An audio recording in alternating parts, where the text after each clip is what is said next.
Good morning, YouTube.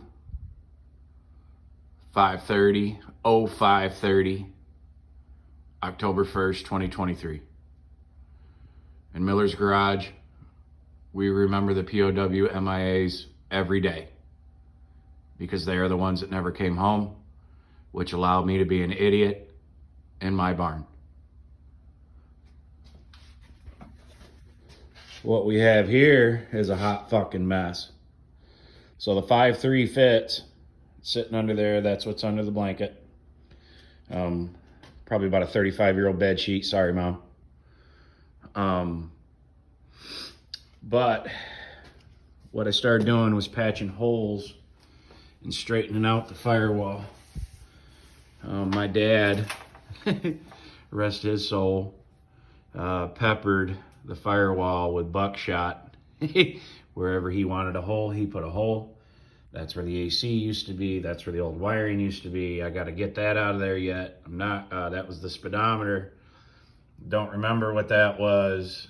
That was holding the coil. That was holding the cruise control. That may have also been wires for cruise control. I'm not 100% sure. But he absolutely peppered the firewall with holes wherever he wanted to. There's more waves in the firewall than the Pacific Ocean. She's pretty wavy, so I got to straighten that out too. And it's going to be a way bigger job, way more work than what I thought, but whatever. I enjoy doing body work. I may have missed my calling on that. I'm not saying I'm good at it, but I do definitely enjoy sanding on it. But what I'm doing is I'm putting fiberglass down and trying to fill in the lows and fill in these holes and trying to straighten out the firewall. Lesson one is that if you put it on, you will sand it off. So put whatever material, hardener, fiberglass on at your own risk. Just know that you're gonna have to sand that shit off. And I learned my lesson right down there. I mean, these two holes right here, I put a lot on, and now I got a lot to sand off. So it's been a little bit more work than what I wanted, but whatever. Ain't no timelines on this. Other than that, we really haven't done a whole lot. I did fit, and I will just give you like a sneak peek here. I did fit Speed Engineering short tube headers. So those will fit. Speed Engineering shorties or whatever they're called. Huggers, I think is the other one I've heard them called. That's my steering column that's not hooked up because that header is in the way on this side, and it is so close.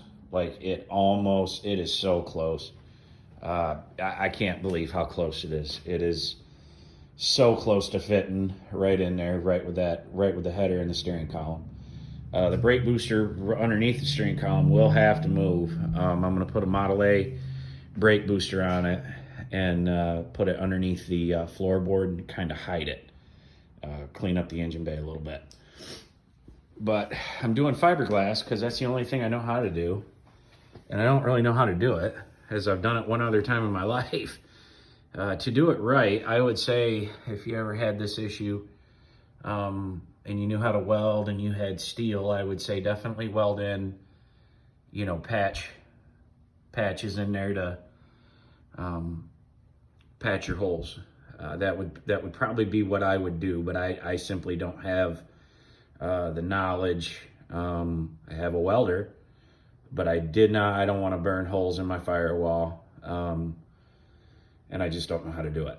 And the one welder guy that I do know said that there's some material back there, right there. It's like some insulation that would be hard to keep from catching fire. So that's obviously, we don't want that.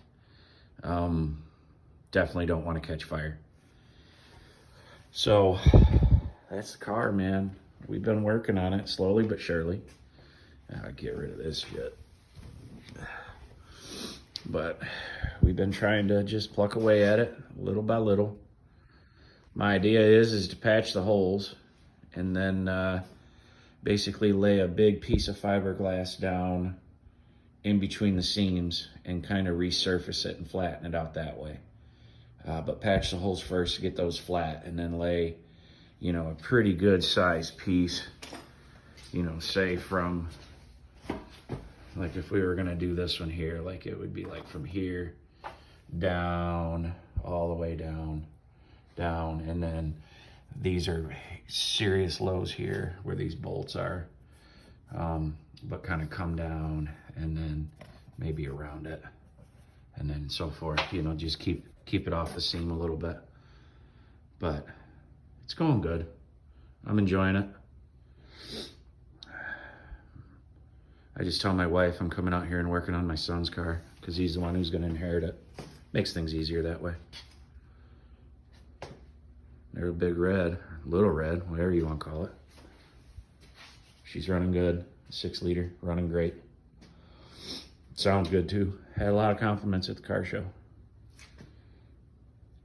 Also seen a lot of guys snub their nose at it once they seen that it was an LS, which I got to chuckle. I just chuckle. It's all good. Teach their own. So,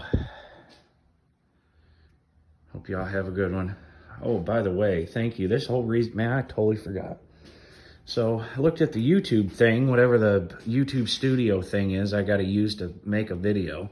And I have 100 subscribers. Thank you very much for all you people who subscribed. I didn't think I would ever get 100 people to waste their time with me in my barn. Greatly appreciated. If I've helped out anybody, even better. Feel free to ask any questions in the comments. I will try to answer them as best I can. Understand I'm not a professional. I understand that I've very little experience messing around with anything like this. But, you know, any pointers, tips, questions, happy to receive. And on that note, I think y'all have a safe week and be nice to each other.